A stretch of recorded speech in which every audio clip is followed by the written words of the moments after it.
Hi guys, so last week I received a phone call from a friend who was in tears and saying that she owed HMRC a significant amount of money because the umbrella company that she worked for hadn't paid any tax to the HMRC, and she was in tears thinking of what to do. So in this video I'm looking to address the issues with umbrella company and guiding you as to how to choose an umbrella company.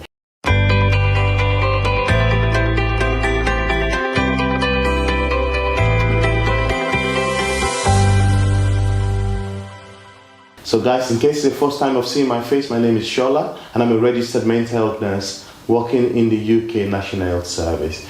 So a lot of nurses agency nurses, contractors tend to work with umbrella companies, and umbrella companies, what they do is they bridge the gap between the employment agency and the employer. So what they do is they become your employer and they take the tax, they take the payment from your agency. So in this video, I'm going to be telling you about what you need to look out for when selecting an umbrella company.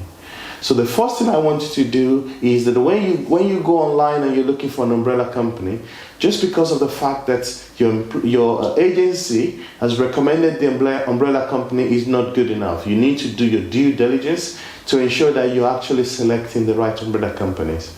There are lots of companies out there who advertise that you can take home 90% of your pay, you can take home 100% of your pay, you can take home 80% of your pay. This is false and this is impossible. In the UK alone, income tax is 20% and national insurance is 13.25%. In addition to that, you also have to pay the umbrella company a certain fee. So it's always important to ensure that the umbrella company that you're selecting is not using tax avoidance scheme, they're not using loan scheme, or they're not registered offshore.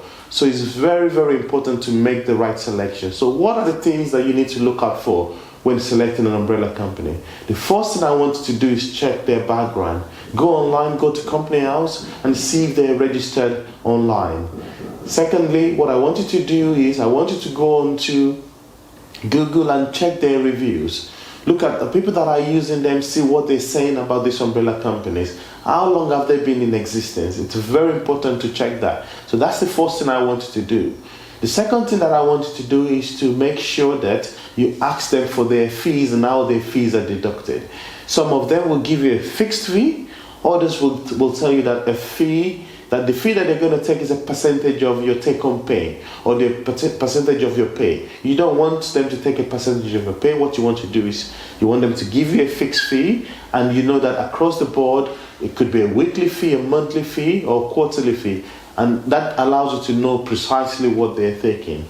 The third thing I want you to do is to tell them what your potential revenue or income would be. For example, you say, this month I would be earning £5,000. Could you give me a breakdown as to how my pay slip would look like? Okay, so what they will do is they will break it down. They will tell you this is your income tax if you're earning 5,000, this is your national insurance, this is their fees, and so on and so forth. These are expenses that you might be allowed to deduct. So that would allow you to make a clear and precise decision. Again, if they're telling you that you can take home 90% of your income, then perhaps you might want to be running away from these sort of agencies, because what they're doing is they're going to be using things like tax avoidance scheme, maybe using a loan scheme or registered offshore. Again, some of these companies will often disappear or might not even make submission to the HMRC.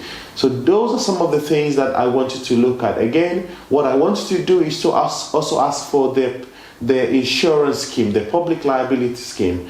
What you need to be aware of is that if you owe HMRC, they will not be going to your umbrella company. They will be coming straight to you to request for the money that you owe them. So it's always important.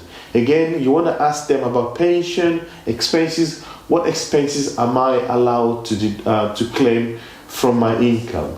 So another thing that I want you to look at is the contract of employment. I want you to take your time to look at the contract of employment.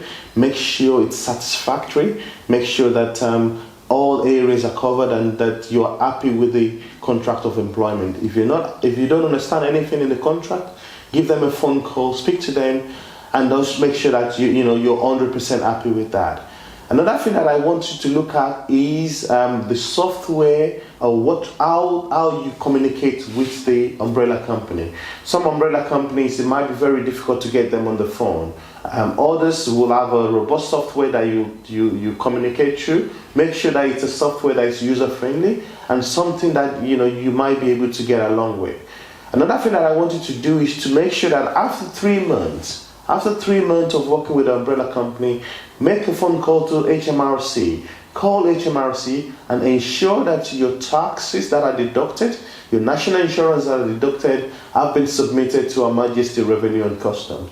So those are some of the things that I want you to look at when you're selecting an umbrella company. And if you like what I'm talking about on this channel, please don't forget to like, share, and subscribe to this channel.